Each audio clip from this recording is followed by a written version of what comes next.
C'est parti pour l'épisode 3 de l'aménagement de mon espace créatif. Bonjour et bienvenue chez Le Bugeot Bruxellois, la chaîne pour apprendre à s'organiser rapidement, facilement et en toute sérénité grâce à la méthode incroyable du bullet journal. Tu retrouveras les liens de tout ce que tu verras dans cette vidéo dans la description. Si vous suivez la chaîne depuis un moment, vous l'avez probablement remarqué, j'ai dû faire une pause dans l'aménagement de mon espace créatif pour la simple et bonne raison qu'il n'était pas disponible. J'ai donc commencé à filmer où je mettais en place un petit peu tout ce que je continuais de faire et que j'avais envie de faire. Je pense notamment au fait que j'étais en train de poncer ma lampe, j'ai commencé à la peindre, je l'ai scotchée, je l'ai préparée, je l'ai peint à la bombe, j'ai dégagé mon bureau, libéré le mur, je vous montre vraiment tout ça dans les plans suivants.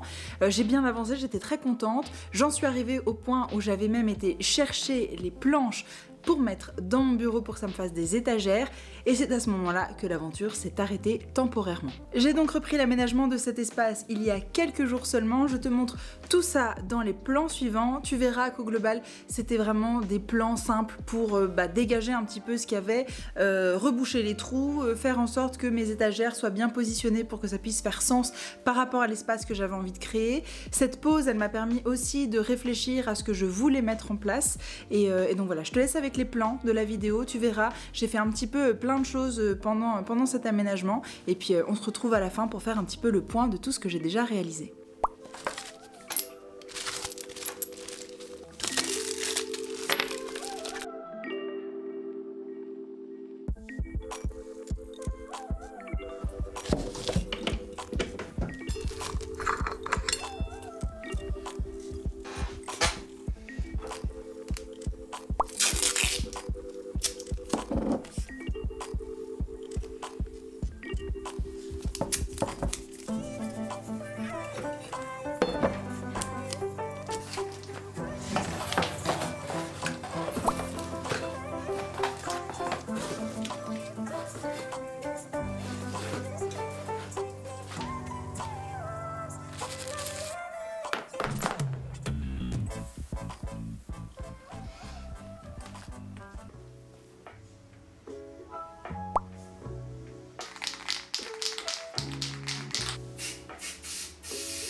Franchement ça va, là je suis en train de trier ma papeterie.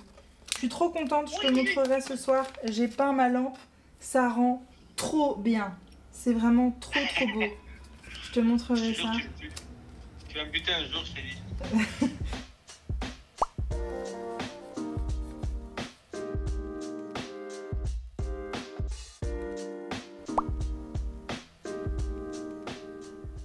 Nous sommes quelques jours plus tard et c'est officiel, on part chez Leroy Merlin. J'avais pas du tout prévu d'aller chez Leroy Merlin, je voulais vraiment changer complètement mon programme parce qu'il n'avait pas le matériel que je voulais. Et banco, j'ai réussi à trouver un Leroy Merlin qui propose tout le matériel dont j'ai besoin. Donc j'ai fait une commande fin de semaine passée pour pouvoir le récupérer aujourd'hui. C'est donc ce que l'on va faire dans un instant. J'ai trop hâte de pouvoir récupérer mon matériel. Je m'occupe de la découpe donc des planches chez eux. Ils ont la possibilité en fait d'avoir un atelier où vous avez la découpe du matériel en question. Et donc du coup c'est ce qu'on va faire ensemble.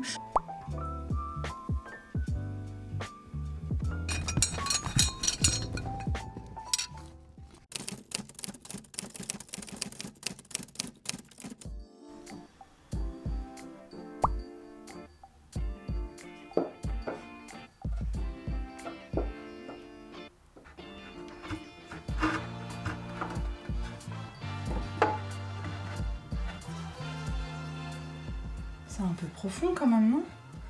Je me suis pas chiée dans ma découpe. Parce que je vais avoir ça au-dessus de ma tête, quoi. Ou alors il faut que ce soit plus haut. Mais plus haut, on a essayé, ça faisait bizarre. Ou alors... Ouais, mais ça faisait bizarre parce que... Parce que je vais attraper des trucs. En soi, si on les décale. On recommence. Ah, sinon j'en mets d'autres, comme ça. Ça c'est l'option 1. Voilà, et on va faire l'option 2. Bon, vous m'excuserez, la lumière, elle est absolument ignoble, mais voilà, il fait... Enfin, on est en mois de juillet, j'ai l'impression qu'on est en novembre en Belgique, c'est terrible. Je vais juste vous montrer un petit peu donc ce que j'ai réalisé au niveau du mur. Là, je me suis inspirée d'une vidéo de Ludoc qui est sortie il n'y a pas longtemps où en gros il montrait tout ce qu'il avait réalisé dans son bureau, l'aménagement, le matériel, etc. Et il expliquait notamment qu'il utilisait du tape pour pouvoir délimiter la hauteur de ses étagères pour savoir si ça allait ou pas avec son fond, etc. pour filmer notamment, ce que je trouve une bonne idée. Moi, l'objectif, ce serait que ce fond-là puisse me servir pour filmer, mais surtout, que ce soit un espace idéal pour moi, pour travailler. Donc... j'ai regardé un petit peu ce que je pouvais faire. J'ai donc deux options. Ici, j'ai mis un petit 1, ici un petit 2, parce que je vais donc avoir deux étagères. Et j'aimerais bien avoir deux hauteurs. Donc soit ce serait les deux premières ici, soit ce serait les deux deuxièmes là-bas. C'est pas exact, hein. Vous allez voir, c'est pas tout à fait droit, c'est pas tout à fait parfait comme il faut, mais c'est pas grave, c'est juste pour avoir une idée. L'option 1, en fait, elle est beaucoup plus basse. Je trouve qu'en position assise, en fait, ça peut être pas mal. Mais le problème, c'est que les planches sont quand même assez épaisses. Je pense que vous voyez, enfin profondes surtout. Et donc, quand on arrive à cette hauteur-là, et ben en position assise, je trouve que ça fait quand même un toit qu'on a au-dessus de la tête. C'est un peu trop bas, je trouve. Donc personnellement, je les mettrais plutôt là. L'avantage, c'est que ça me permettrait d'avoir de la lumière en dessous, de pouvoir poser des petites LED et de pouvoir également décorer l'espace qui sera en dessous en sachant que cette partie-là, je vais la couper. Donc ça va vraiment me faire gagner tout un espace ici avec de la déco. J'ai pas envie de mettre trop de choses parce qu'il y aura déjà mon matériel créatif qui sera sur ma gauche. C'est simplement pour avoir un espace quand même qui soit clair, fluide, avec des petites inspirations pour que je puisse me sentir bien. Et au-dessus, c'est vraiment pour moi de la déco pour que je me sente à mon aise dans mon cocon et que ce soit également un fond. Du coup, c'est ce que je vous disais pour les vidéos, puisque de l'autre côté... de ce côté-ci, on peut donc voir que j'ai mis un tape juste au-dessus du radiateur. Pourquoi? Parce que j'en ai parlé dans l'épisode 2, il me semble, de l'aménagement de mon espace créatif. J'aurais bien voulu en fait mettre un meuble ici pour pouvoir faire de la déco, pour que quand je m'assois, je puisse avoir une déco derrière pour filmer. Ce qui peut être sympa, ça change de fond, etc. Mais ce qui est coincé, c'est qu'en hiver, ici, la chaleur doit sortir du radiateur. Donc, vous avez été pas mal en commentaire à me dire mais pourquoi est-ce que tu mettrais pas une étagère au-dessus, ce qui est une assez bonne idée. J'ai donc pris une étagère qui est raccord aux étagères que vous avez, enfin des petits tapes que vous avez vu juste avant qui vont être au-dessus de mon bureau. Comme ça, les couleurs sont raccords, ce sera joli, on garde la même ambiance et en même temps, ça me sert quand même d'espace où je peux mettre un petit peu de déco, des cadres, etc. Et ici, je réfléchissais à me dire pourquoi pas mettre des posters mettre des petites décos Lego que j'aimerais bien mettre, pourquoi pas, sur cette étagère. Enfin voilà, en gros j'ai envie d'un espace où il y aura une déco murale qui sera adaptée du coup pour filmer en format vertical et également en format horizontal, mais ça il faut faire attention parce que vu que j'ai une armoire juste à gauche avec plein de choses dedans et qu'elle sera probablement déjà un peu dans le cadre, il faut que je vois peut-être si je décorerai pas juste cette partie du coup de la bibliothèque. Vous voyez, la bibliothèque est juste là, pardon, j'ai même mon linge qui sèche et tout, enfin c'est vraiment le bazar. Mais donc en gros là j'ai toute cette bibliothèque là avec plein de bazar que j'ai déjà rangé une première fois. Franchement il n'y a pas grand chose à faire, mais juste je me dis peut-être que si je libère cette verticale là, et bah quand je filme on la verra dans le champ mais ce sera joli. Donc voilà, c'est à réfléchir, à voir un peu comment je m'organise. Là c'est vraiment tout frais mais vous voyez un petit peu l'avancement. Nous sommes le lundi 15 juillet, il est 18 h et c'est officiel, mes étagères sont là. Je suis super contente, elles ont enfin vu le jour. Vous le remarquerez peut-être, mais on a eu des petits changements sur le montage des étagères. C'est pas moi qui m'y colle, c'est monsieur qui a eu la gentillesse de prendre le temps, de faire les mesures, d'ajuster, d'adapter et de forer tout ça. Moi franchement je suis pas très douée pour les étagères parce que sinon elles finiraient de traviole. Donc j'ai vraiment délégué cette tâche et j'en suis ravie. Mais toujours est-il que cette étagère est montée un petit peu différemment puisque je pense que j'en avais parlé dans les épisodes précédents, mais idéalement moi j'aurais voulu avoir une étagère d'angle, c'est-à-dire qui fait les deux côtés du mur, donc le petit bout du mur et tout le long du devant de mon bureau. Au final, en regardant, effectivement c'est vrai que c'était pas très joli, en fait ça fermait fort l'espace, ça réduisait un petit peu la notion de luminosité et ça rendrait pas bien parce que il faut rajouter en fait des équerres pour que ce soit stable. Donc pour une toute petite planche il fallait quand même mettre 2 équerres, donc ça faisait un effet doublon qui était pas très joli. Donc on a préféré laisser ça comme ça. Je mettrais des décorations murales, peut-être des petites étagères par-ci par-là, mais pas de planche de prévu. Et en parlant de décoration, j'ai reçu le jour de mon anniversaire un petit message de Océane des ateliers Nocea qui fait des bijoux incroyables que je porte d'ailleurs aujourd'hui. J'ai même pas fait exprès, mais je les porte aujourd'hui, ils sont absolument magnifiques. Je vous conseille de foncer découvrir sa boutique si ce n'est pas encore le cas parce que franchement c'est que des pépites. Je suis une grande fan de ces créoles avec des petites fleurs dessus. D'ailleurs je compte passer une commande très bientôt pour la fin de l'été, profiter un petit peu pour mes photos business un petit peu parce que j'ai pas mal de photos à faire. Donc ce sera l'occasion d'orner mes oreilles de ces bijoux. Toujours est-il que c'est devenu une copine qui m'a envoyé très gentiment une illustration pour mon anniversaire. Et cette illustration a été réalisée par les illustrations de Lou. Je ne connais pas du tout, là j'ai vraiment l'enveloppe sous le nez et je ne l'ai pas encore ouverte parce que je voudrais d'abord l'ouvrir pour le montrer sur Instagram et ensuite vous la partager, mais j'ai trop hâte de savoir ce que c'est.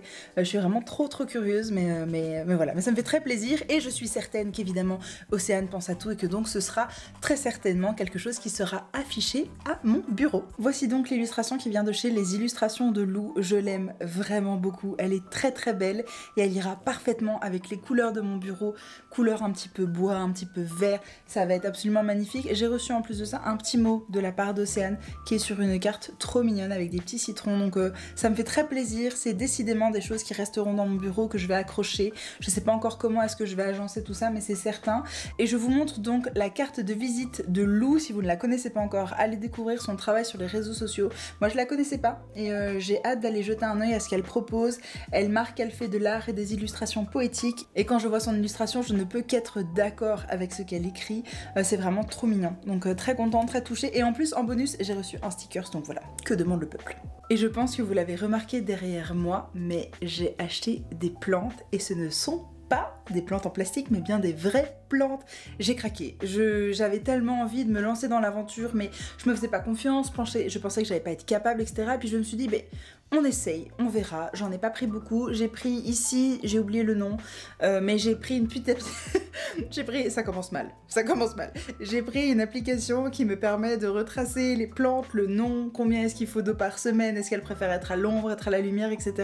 Et j'en ai une deuxième, ici ça c'est un pothos, ça je connais, c'est grâce à une copine sur Instagram qui s'appelle Lucie, si elle passe par là je lui passe le bonjour, qui est une fan de plantes et donc je me souviens que ceci était un pothos, que c'était facile d'entretien, et qu'en plus ça pouvait grimper un peu partout et j'adorais l'idée qu'elle puisse courir tout le long de mon étagère. Donc voilà pour les achats, je vous en parlerai peut-être un peu plus longuement dans une autre vidéo parce que visiblement il y a du taf et j'y connais vraiment rien. Donc voilà, je suis très preneuse de vos conseils. Si jamais vous êtes une fan de plantes et que vous avez des conseils à me donner, mais n'hésitez pas à me les mettre dans les commentaires. Et d'ailleurs, j'ai un avis à vous demander puisque j'ai une fenêtre que je ne vous montre pas.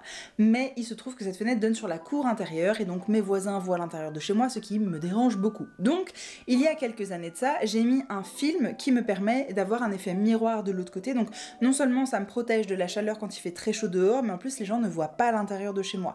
Donc c'est pratique. Mais, parce qu'il y a un mais, en fait ça protège des UV. Et donc je me dis, est-ce que les plantes n'en auraient pas besoin ? Est-ce que du coup elles ne vont pas finir par mourir ici si elles n'ont pas cette lumière? Et donc est-ce qu'il ne faudrait pas que je retire ce film anti-UV et donc anti-visionnage de ma vie aussi, voilà. Je ne sais pas trop, c'est en cours de réflexion, mais en tout cas je vous en parle ici. Dites-moi un petit peu ce que vous en pensez, si jamais vous avez des recommandations à faire, je suis bien preneuse. On se retrouve à la fin de cette vidéo et j'en profite un petit peu pour faire le bilan avec vous. Vous avez pu le voir, il y a eu tout un processus de réflexion par rapport à ce que je voulais faire. Il se trouve que l'étagère que je voulais mettre au-dessus du radiateur, je voulais pas montrer dans les plans, mais finalement ça ne fonctionnera pas, en tout cas pas pour l'instant, pour la simple et bonne raison que le mur est en plâtre et qu'il ne tient pas. Les étagères sont trop lourdes et donc on n'arrive juste pas du tout à mettre en place l'étagère parce que les chevilles cassent à chaque fois, ça ne fonctionne pas. Donc je sais pas trop ce que je vais faire avec le côté du radiateur. Je me dis peut-être aménager, acheter un meuble, mais qui soit un meuble ouvert. Vous voyez, pas un meuble avec des portes, mais simplement une espèce de console, comme vous pourriez avoir à l'entrée d'une maison, où du coup je pourrais mettre des petits éléments au-dessus en format étagère, et en dessous vraiment un espace libre qui permettrait quand même de libérer la chaleur quand j'arriverai à la période d'automne-hiver où il faudra faire fonctionner les radiateurs, ce qui n'est plus très loin, puisque vu la météo en ce moment, on n'est pas très loin de rallumer le chauffage, mais ça c'est une autre question. Donc voilà pour le côté radiateur. Quant à la partie de mon bureau, j'ai du coup décidé finalement de mettre les étagères un peu plus haut que ce que je voulais mettre à la base, parce qu'effectivement ça me permettait quand même de dégager pas mal de lumière, pas mal d'espace. J'ai donc mis, vous l'avez vu, des petites plantes. J'espère qu'elles s'y plairont bien. J'analyse un petit peu comment elles se sentent, savoir si c'est nécessaire ou pas justement de retirer ce film de protection. Et par rapport au bureau, je pense que je vais en changer. J'ai réfléchi beaucoup, savoir qu'est-ce que j'en faisais, comment je m'organisais, etc. Mais au final, je pense que j'ai vraiment envie de changer de bureau parce que le côté blanc, ça me saoule un peu. J'aimerais bien avoir un peu de couleur. Donc pourquoi pas un joli bureau en bois avec du canage. J'en ai vu qui était très joli chez La Redoute. Mais les prix sont assez exorbitants. Donc je réfléchis, savoir si vraiment c'est une bonne affaire. Il faut que je regarde un peu les avis, que je regarde sur d'autres sites, évidemment, s'il n'y a pas des références similaires qui sont sympas. Mais ça avance. Je vois que le processus se met en place. Je commence à me réapproprier mon espace. Donc je suis vraiment super contente. Ça prend forme et j'en suis ravie. Donc si vous voulez voir la suite de cette aventure, n'hésitez pas à vous abonner à cette chaîne, à liker la vidéo si elle vous a plu et donc à me dire en commentaire les suggestions que vous avez par rapport à l'aménagement de ce bureau, les conseils que vous avez par rapport aux plantes, si jamais vous connaissez des plantes faciles d'entretien, qui aiment bien la luminosité, et des plantes qui acceptent d'être un peu malmenées parfois parce que des fois j'oublie. Donc j'essaie vraiment d'être assidue, j'ai tout mis en place là pour vraiment m'occuper bien de mes plantes, mais c'est un test. On verra bien ce que ça donne. Moi, je vous remercie d'avoir passé ce temps en ma compagnie et je vous dis à très bientôt sur cette chaîne pour une prochaine vidéo. Salut!